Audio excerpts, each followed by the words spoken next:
Tonight, the powers of art.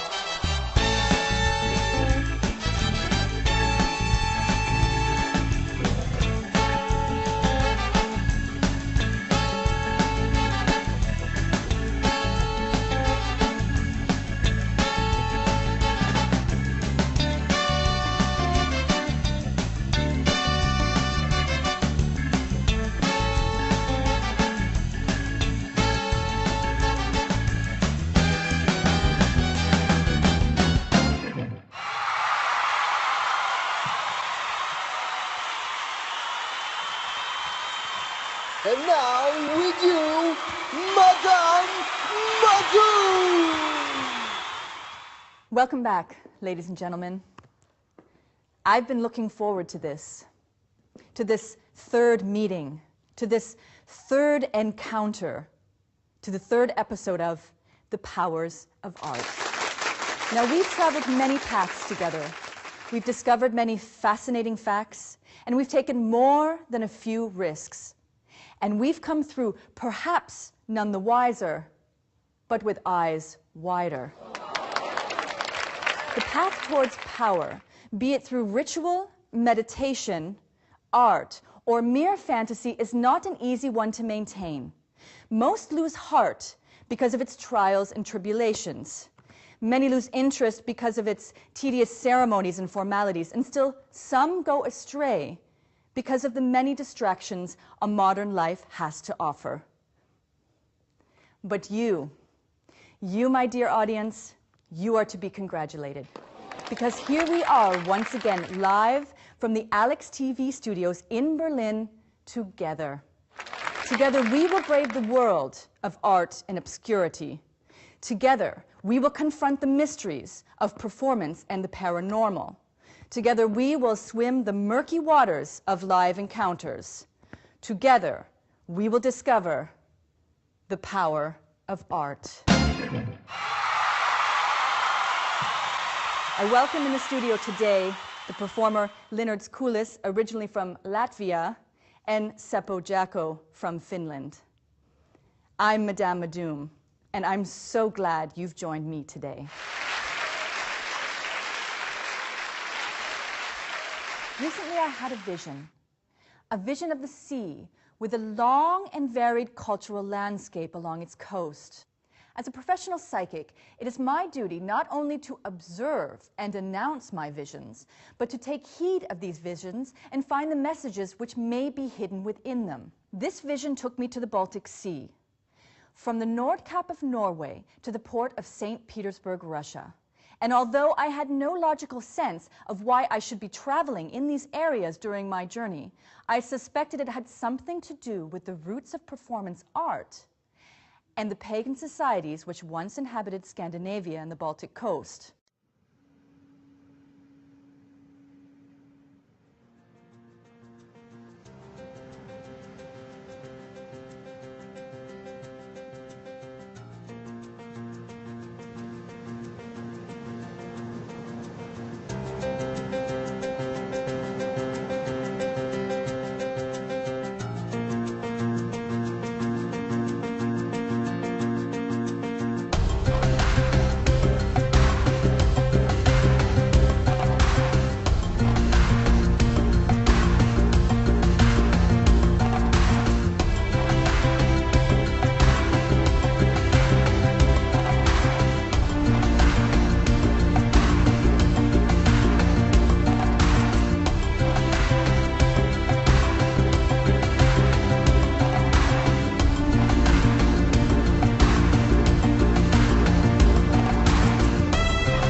honor this vision and journey, The Powers of Art has invited for its third episode artists who were born in Scandinavia or the Baltic states to perform for us today, and hopefully shed a little bit of light of why there is not only a large influx of artists into Berlin, but pagans. Without further ado, I welcome our first guest, Leonard Skoulis, with Bless This House. Hello, today I will present you not really performance, but more like a spiritual ritual who will protect the Berlin. For that I will use ancient Latvian power sign. It's 8-corner star. What I will draw without any stop, only then this ritual will work. I will sing a very ancient, very powerful song in Latvian. For that, first I will show you the star. So you can maybe do it yourself too. So it's like this. Looks very easy, but it's not, because like evil spirits always is not far away from you. So for that I will use a Berlin map, and I try to follow the streets of the Berlin. So maybe you can do it yourself too, like take a bike with some GPS device or something, and save your city. I will start with the place where I live. This will be the place where I will finish my journey to. So, avotāji guni kuru, caur akmeni, dūmi kūp, caur mēnesi, viegu vēru, tur aug zelta, purenīši, diemiņš taisa, zelta sētu, apkārt dīžu, ozoliņu, cirta bite, dzēla odze, ne lapiņas, ne drebēji.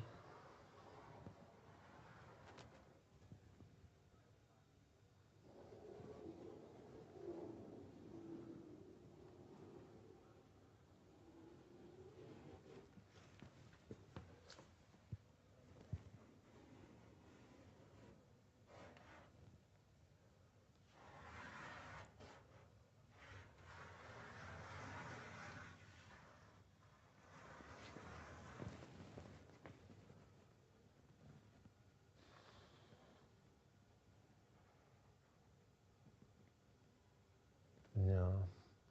Evil spirits is really strong, this studio. So I can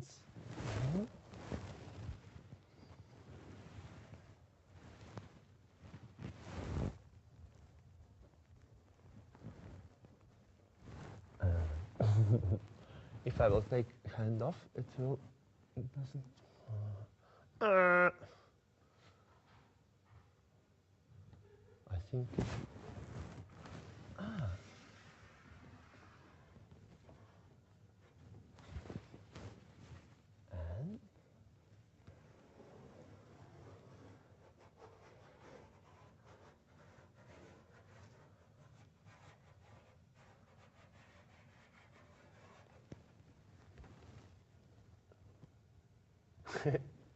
Eight-corner star. 1,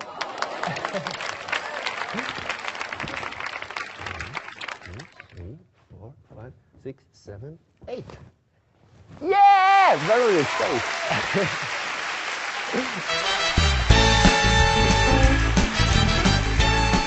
Thank you, Leonard. We really appreciate you doing this fantastic ritual here in the Alex TV studios and helping us a little bit with the evil spirits that are around. So, Leonard, would you say that your call to art was a revelation? Yes, I can say that. Yeah, I think like I'm a little bit maybe romantic in that way, and I really would love, and my goal is always to have like every art piece like a big experience, like a spiritual experience. So I think this is a goal for me as an artist, definitely. During the wave of the Crusades, in the period 1196 to 1386, the countries of Lithuania, Latvia, and Estonia were referred to by historians as the pagan wedge. What is your contemporary view on this? Would you say that there is still a pagan wedge in this area of Europe? Maybe it's just like, I think it's depends what we understand with this paganism. If it's like, yeah, it's true that like Latvians have a like quite strong connection with the nature. You can see this here in Berlin, for example, or in Europe. If he says that Latvians are very archaic, yes, they are quite archaic. So yeah, maybe. So we celebrate Midsummer Night. Always, it's the biggest celebration in a year. Everybody knows some few folk songs. Yeah, definitely. Do you feel that your practice personally has changed your work since you've relocated to Berlin? Yes, of course, because like, of course, all the artists, I think, more or less, they work with a context, and context with a place where they live. Of course, like here in Berlin, it's totally different context. So I don't work with some specific things what can only Latvians understand. And of course, like there is lot of inspiration, special inspiration that only Berlin have. So of course, like I think my artworks change a little bit. Okay. Do you believe in heaven or hell? I believe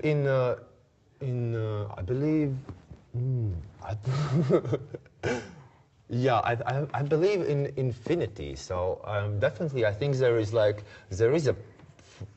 place for heaven and hell in that. Yeah, definitely. Okay.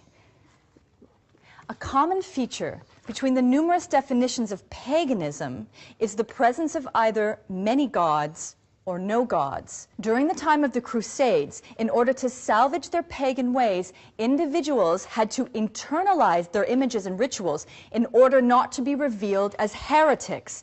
In fact, they internalized these images so deeply within their individual selves and for such a long time, starting in the 1100s, but resurfacing twice during two historical periods, the late 19th century and the late 1960s, that this actually resulted in an extremely deep identification with and transformation of the pagan ways. Now, this transformation was the worship of not many gods or no gods, but actually one god, who was then represented by the pagan himself or herself. Now, this is counter to the common characteristics of paganism, and is actually referred to as a kind of post-neo-paganism. Now, we must not forget here what separates paganism from Christianity strongly. One, paganism is not a revealed or prophesized religion. Two, there is no belief in a heaven or hell. And three, they do not follow Jesus or any other savior who claims to be an avatar of God in the form of a human in order to save humankind. Now, by the late 1960s, the pagans fell so deeply into this highly individualistic identification and transformation that they lost all fear and loathing of being revealed as pagans, and they started to openly practice their rituals in front of large numbers of people, despite the confusion it created and the backlash as well. They continue uninhibited to this day. We see this not only in Berlin, but in other major cosmopolitan cities around the world. But it must be stressed here that Berlin has seen an uncharacteristically high influx of such individuals in the years since the wall fell. Linards, you claim that by performing this ritual that you are going to save Berlin from all future evil and that you are fulfilling your human destiny. Is this correct? Absolutely correct. Okay. Yeah. I believe in that. And of course, this is a question of belief. Do you enjoy gardening? Totally. And especially like one form, it's maybe not gardening. Gardening is for spring. Like every spring I need to put my arms into the soil. But more of that, more of this, I love mushrooming. Planting or picking? Mushrooming, picking. Mushrooming, picking mushrooms. Fantastic. I just want to put a little personal note in here. This episode feels especially close to my heart because my roots are also from the Baltic states. My grandfather, my name, Madoom, is Lithuanian, and my grandfather came originally from Panemune in Lithuania. It's a very, very nice small city. town. Yeah, 318 people. Yeah. So thank you very much for this ritual. No, thank you and for helping to welcome. protect not only Alex TV, but Berlin. This has been Leonard's Coolest, and you're watching the third episode of The Powers of Art, live from the Alex TV studios.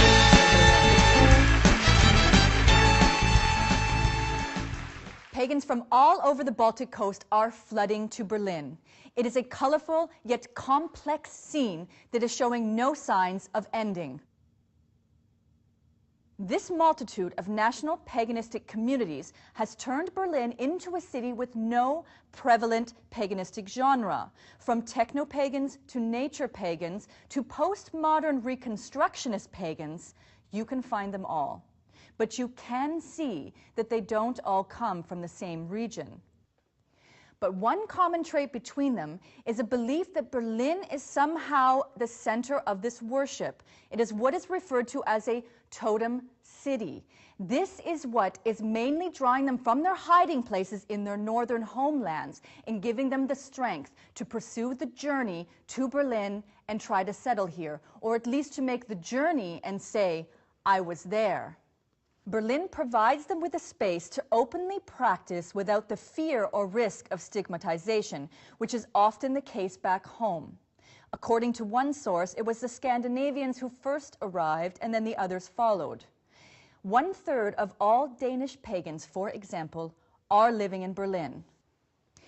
We now turn to our in-house expert, Alex Pert, to explain a little bit further about this local phenomenon.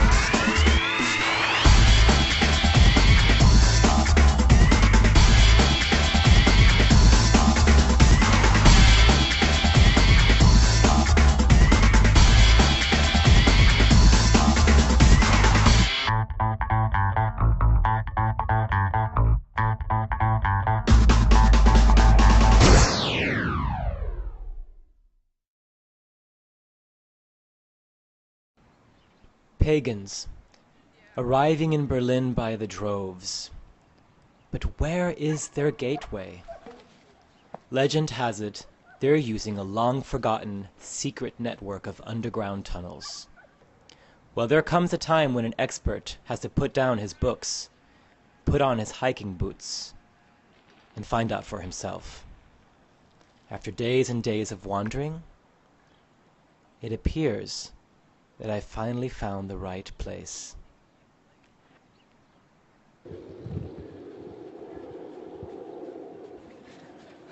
It's a shame the camera can't really capture this, but this is a giant crater about 1 kilometer wide, constructed basically by an asteroid that fell from outer space. But this is a huge one, and it's right here in Berlin, and I've got a good feeling about this. It's great, it's amazing.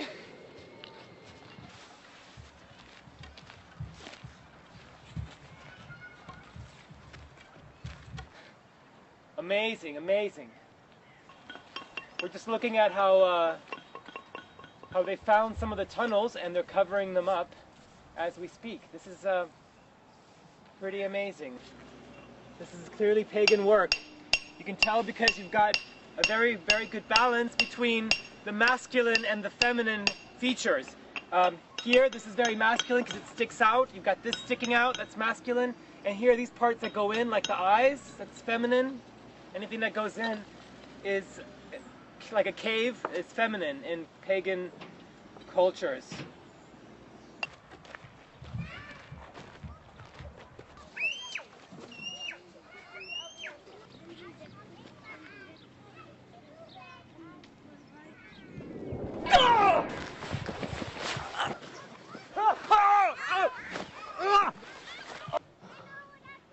I'm fine.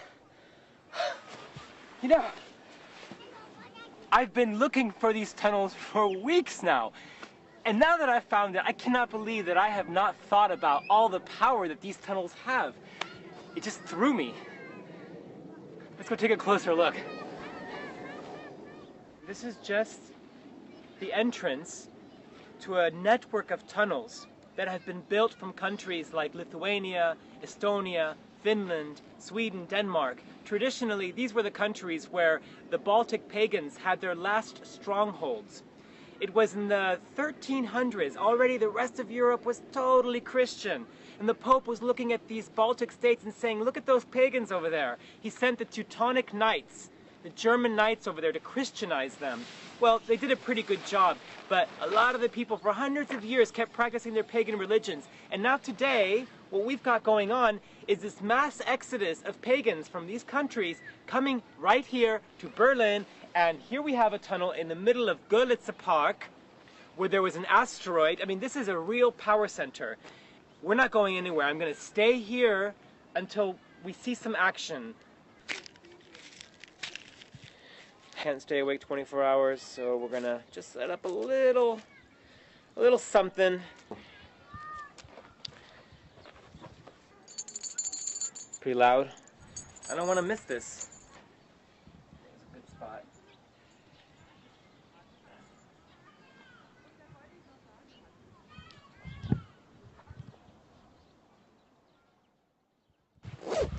Ugh, morning. The fuck? No! It's broken. I missed it. I don't know how many came out, but I guess I'm gonna have to try to stay awake all night.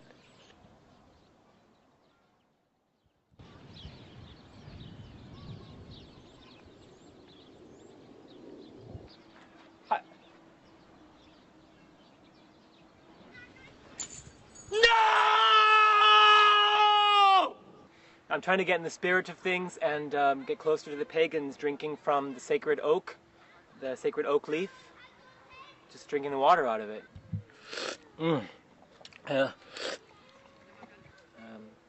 Try anything at this point.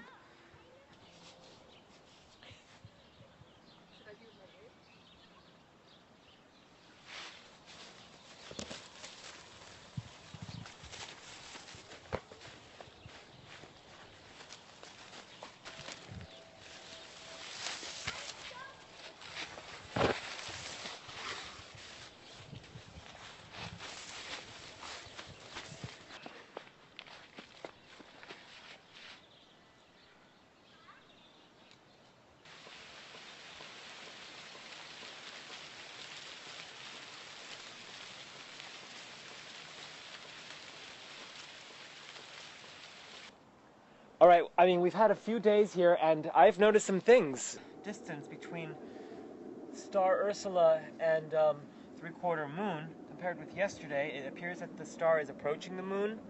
Guys, I mean, this is pretty... Yeah. This is pretty intense. Yeah. Guys, I gotta stay awake. Gotta help me out.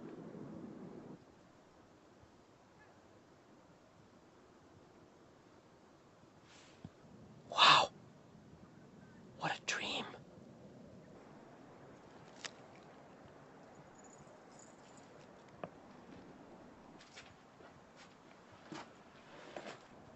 Hey!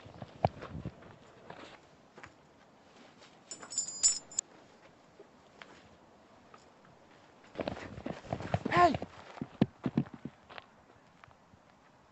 Hey!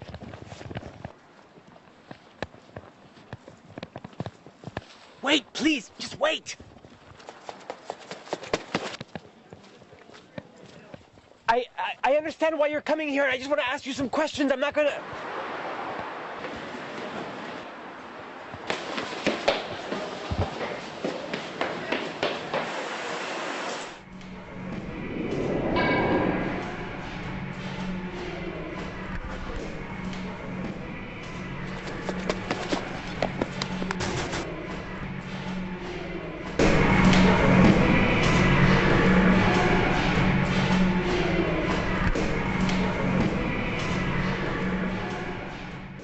Alex, where are you right now? Hi, Madame Madoom.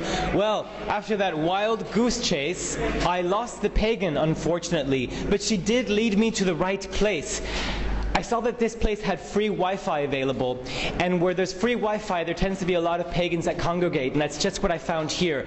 There's lots of pagans here, and they're doing all kinds of rituals, and there's a big one about to start soon. I don't want to miss it, so I'll try to answer all your questions in the next couple of minutes. We have a few questions for you.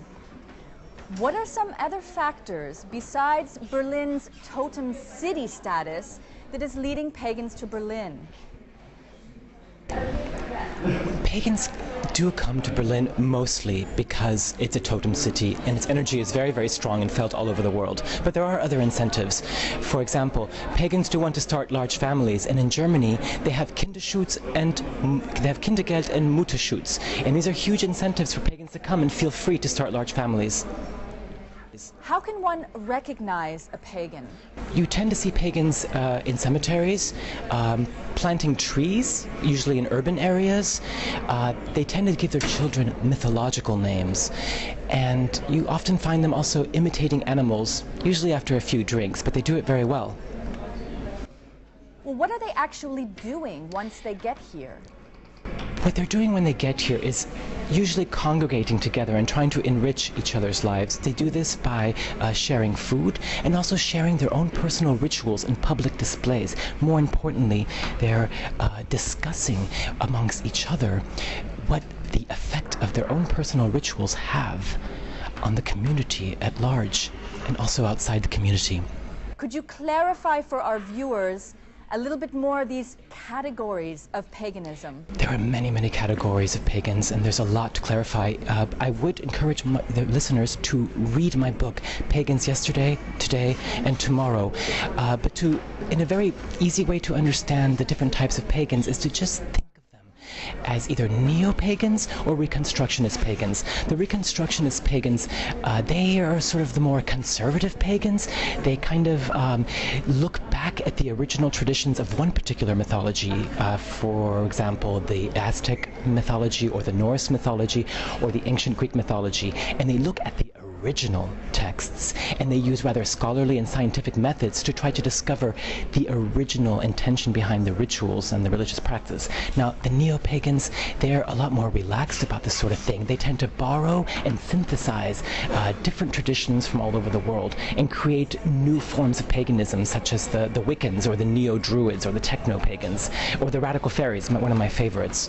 But, you know, I think they're about to start now, and they want me to participate as an initiation ritual, so I'm going to have to say thank you very much, and we'll see you next time, yeah? Thanks again, Alex. You are always from one adventure to the next. We appreciate all of your research and all of your knowledge here on the podcast. One of the biggest misconceptions about paganism is that it is somehow affiliated with Bohemianism. True, the rise of Bohemianism occurred at the same time as some big changes were happening on the pagan scene historically. We're talking about the late 19th and early 20th century, in which many new religions were being forged in order to resurrect the pre-Christian religions of Europe. For example, Wicca, Neo-Druidry, and Germanic heathenism. These would come to be referred to under the banner of contemporary paganism or neo-paganism. But whereas Bohemians tend to be defined by their self-inflicted poverty, pagans tend to be defined by their religious beliefs or lack thereof. Berlin's mayor Klaus Wowerite's tireless campaign to promote the city's bohemian culture has greatly contributed to this reputation, because most pagans tend to be involved in the performing arts in some way. Some people like to say that paganism isn't a religion, it's a way of life, which again is much like bohemianism. My second guest on the program today, Seppo Jacko, has fallen victim more than once to the bohemian tag. He's here today to tell us the fundamental differences between artists, bohemians, and pagans. Welcome to the show, Seppo. Okay, I'll go straight into the questioning. Postmodernism versus modernism. In what category would you say that your work falls? Or is it more pre-modern?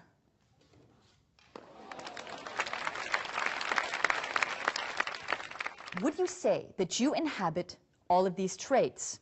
The playful self, the serious self, the lover, the warrior, the mother, and the priestess. Do you have trouble with your own self-identification and internal theology? Do you value other ways of knowing than reason? For example, imagination. Once again. Do you believe in reincarnation?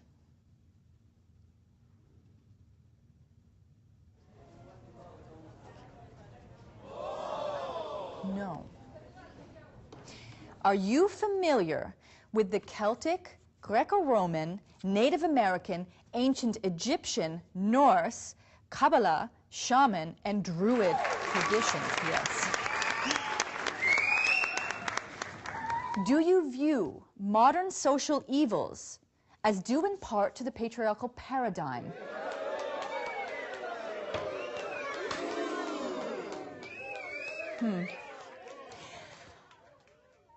I can see how you may have encountered some problems during your career.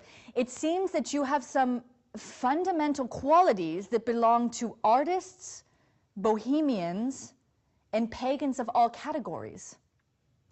Perhaps it's best for us to make a judgment based on your work. So let's not waste any more time with questions.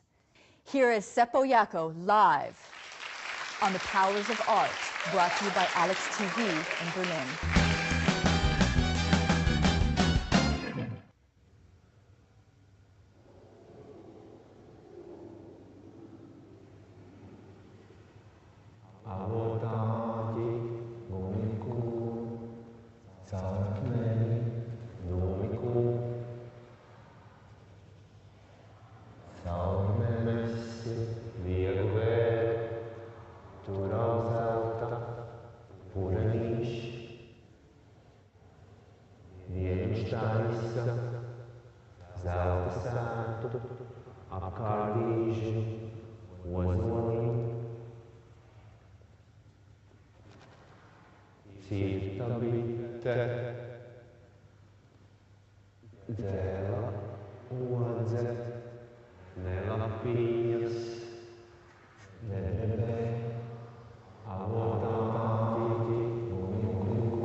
century, Germany was at the center of the religious and secular turmoil that engulfed Europe, at the very same time that the Crusades were ransacking the pagan wedge of Lithuania, Estonia, and Latvia, as well as other pagan societies that were non-Christian along the Baltic coast. It was the Teutonic Knights who very often were leading these Christian armies. Could we be witnessing a counter-crusade at this time?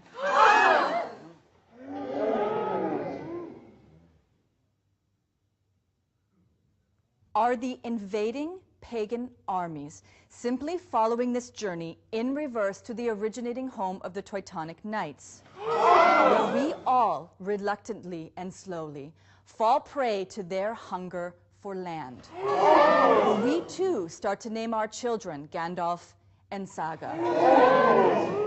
The number of practicing registered Christians in Germany is dwindling away as the years pass. Is this the result of a covert plan long underway? Or is Berlin merely the magical city that many people claim it to be? I'm Madame Madoom, and you've just watched the third episode of The Powers of Art, live on stage.